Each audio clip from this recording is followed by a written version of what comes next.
The 6th generation packs your off-road and everyday performance all blended in with the turbocharged. And we're gonna show you some off-roading performance like this.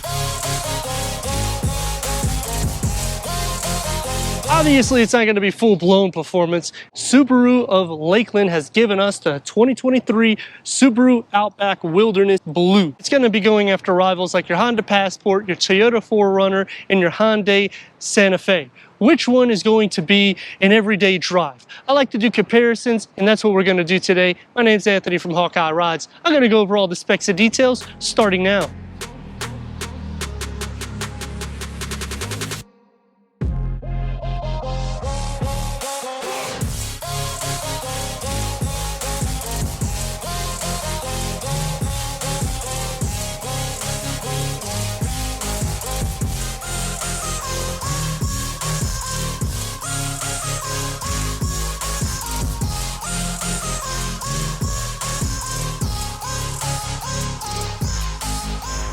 A new Subaru Outback Wilderness is going to have a rugged profile on all 4 corners based on the XT trim. The whole fascia has been reworked. The grille is enlarged. Your headlamp assembly has been refreshed. Standard steering response, C-structure LED headlamps, LED fog lamps with hexagonal pattern. 8.7 inches of clearance is increased to 9.5 inches, which is going to be the best in class comparing it to all the rivals.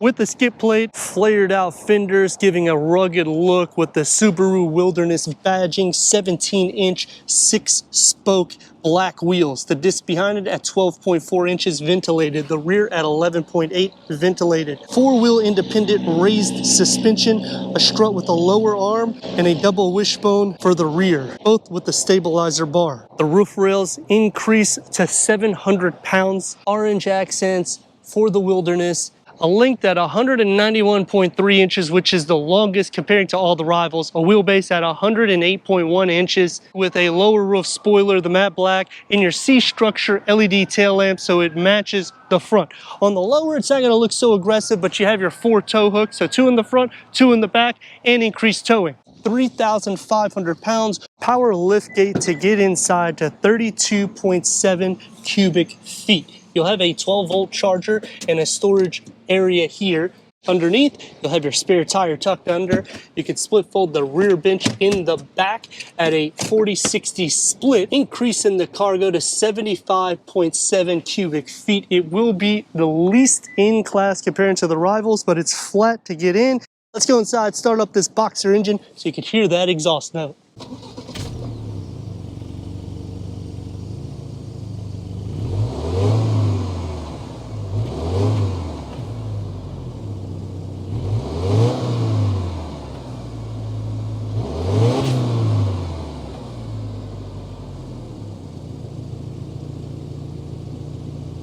And they back the performance with a 2.4-liter turbocharged boxer 4-cylinder, producing 260 horsepower with 277 pound-feet of torque that's paired to a CVT transmission that mimics an 8-speed automatic transmission, achieving 21 to 26 mpgs, good for a 0 to 60 around 6.1 seconds, quarter mile at 14.7 seconds. The Honda Passport will be the fastest, but if you option the HPD package, you're just getting aesthetics, whereas when you option the Wilderness, you get increased towing, increased weight for the roof rails, a front skid plate, more rugged profile. Going on to the Hyundai Santa Fe XRT, it's the same thing. It's more of an aesthetic look. Increased ride height, you have to go to a TRD, and still this is going to be better for on-road, and you have the off-road capabilities for the weekend. Let me know what you think about the 2023 Subaru Outback Wilderness as we go into the interior, go over the tech, and take this for our test run. Entering inside the Subaru Outback with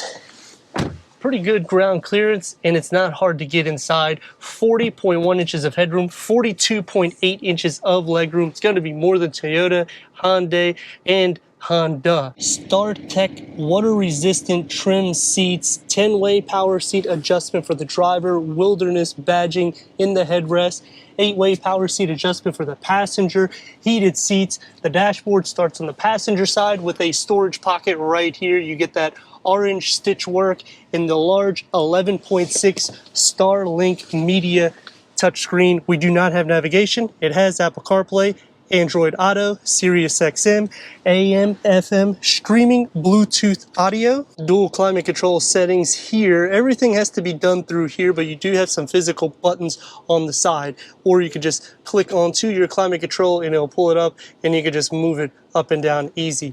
Switch it to reverse. The screen has been improved, so it's a wider camera angle. It has full trajectory. Unfortunately, it doesn't show anything here. More of a flat dashboard layout.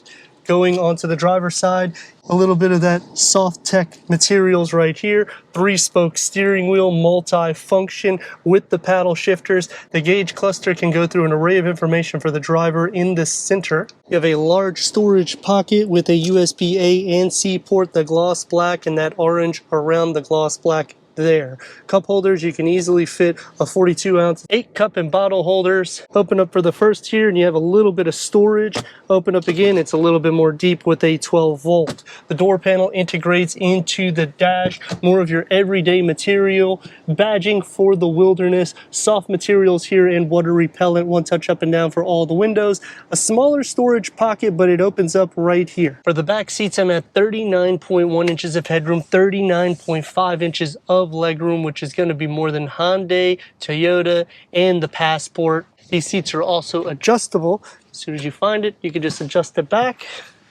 Heated rear seats, USB A and C with your air vents, 2 storage tiers behind both of the seats, and it actually carves out into a little one here for a smaller cell phone. The door panel gets a nice pattern design right here, the soft tech water repellent, and it's soft for your elbows. One touch up and down for the window. A smaller storage pocket in the rear, but it does open up pretty wide here. Sitting into the center, headroom is no issue. Legroom is a little bit, because I have the passenger seat back. If it's sitting in the position I am, no problem. Feet space is good, butt and shoulder space is good. 3 adults, my dimensions, can fit in this for a long journey without too many complications. Taking the 2023 Subaru Outback Wilderness out for our test run. Almost 10 inches of clearance, so you're good with that. 2.4 liter turbocharged boxer 4-cylinder with 260 horsepower, 277 pound-feet of torque. 0 to 60, just a hair over 6 seconds. Quarter mile, almost 15 seconds. It's not going to be the fastest, but you don't buy that for this. You buy it for an everyday use, and if you want to go on the weekend trip to do some camping, you can do that. If you want to take it on some off-roading, you can do that. That's what I like about the Wilderness. You do get things that help you be able to do these things. Now we're going to try to show you some of the performance on a day in and day out.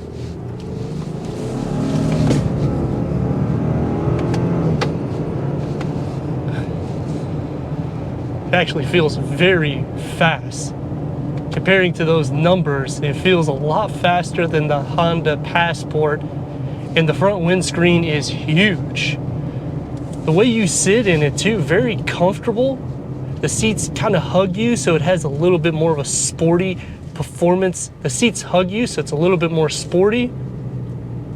And you're actually using the headrest, which typically you don't use it. One thing that's kind of funny about Subaru is how they like the C structure, because even when you're looking in your mirror here, you have C structures for your lights. For the door panel, C structures that enter into the dash. So it's very unique how they just put C's pretty much everywhere. I guess they're just checking the box saying, this is a good car to get. Now there is 3 things I like and 3 things that I dislike. Because anything more than that, I'd be buying this Subaru. The 3 things that I like to start off with is when you get the Wilderness package, you actually get something that is other than aesthetics. When you get into other automotive industries, unless you get into a TRD, it's typically just all aesthetics. The second thing that I like is the cargo space. It's a flat floor and it's wide. It may not be the longest in cargo capacity, and this is the longest vehicle against the rivals, but it's still a little bit easier. Plus, you can fold down the rear bench in the back. Everything makes it more usable for a daily and for off-road ruggedness. The last thing that I like about the vehicle is how comfortable the seats are, because when you get into the rivals, it's not gonna be as comfortable as this. It's gonna be a little bit more firm. And to check the brakes, not an issue with that. 3 things that I dislike starts off with this 11.6-inch screen. We don't have navigation and everything has to be done through it. The second thing that I dislike is the steering wheel. The Subaru badge is enormous and it just kind of offsets it. Usually with a longer vehicle, the steering wheel is a little bit more wide. They put the width in the interior. Taking me to the last thing that I dislike is the wheel design. It's just very simple and bland. I wish it was a little bit more sporty. Turn radius at a stop point is going to get about 2 lanes. Give her a little go.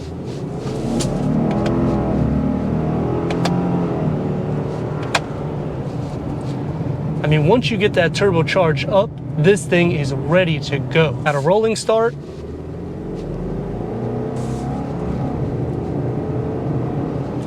takes a little bit to liven up. I would say around 3 RPMs, then it's very healthy and ready to go. Subaru X mode, it's also paired with your symmetrical all-wheel drive with vehicle dynamic control and active torque vectoring. What vehicle do you know that you can get in the high 30s to the low 40s, all this in 4-wheel independent suspension? It's crazy what they're throwing inside these Subarus. Going back to the rivals, the Honda Passport, it's on the same platform as the Pilot, the same engine, just when you get inside it, it's going to be a little bit more bland. This one has a little bit more of a lively look. There's a lot more storage cubbies throughout, but the door panels will have more storage capacity and more storage in the cargo. You obviously have to option all-wheel drive in order to get that 5,000 pounds of towing, so you're pretty much the same as this, but for the roof rails, you can put more on this. Going to the Hyundai Santa Fe, when you get the XRT trim, it's cool. I like the styling, but that's pretty much all it is, more or less. In the interior, you're going to have cloth upholstery, which I'm not a big fan of that. It's comfortable, but not to the level of this. And the way you sit in it, you sit a little bit lower.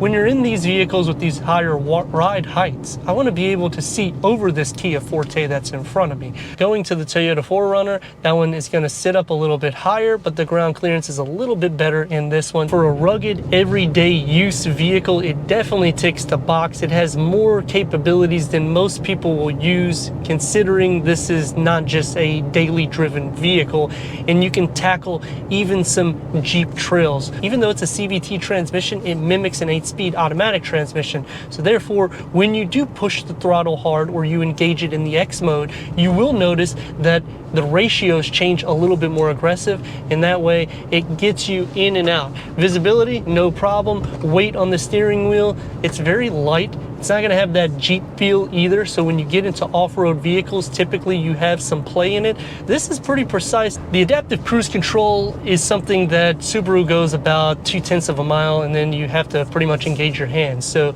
you will be more like this than need be, but it works good in the sense of the follow distance, and in some cases when you're going through lights, it will deactivate because it doesn't read the lines. So the Subaru EyeSight works well, but it works so well that sometimes it disengages things, or it tells you for safety before there's actual safety even needed. I'd like to thank Subaru of Lakeland for giving us this 2023 Subaru Outback Wilderness for our car review. If you're already a subscriber, thank you for being part of the Hawkeye community. If not, I don't know what you're waiting for.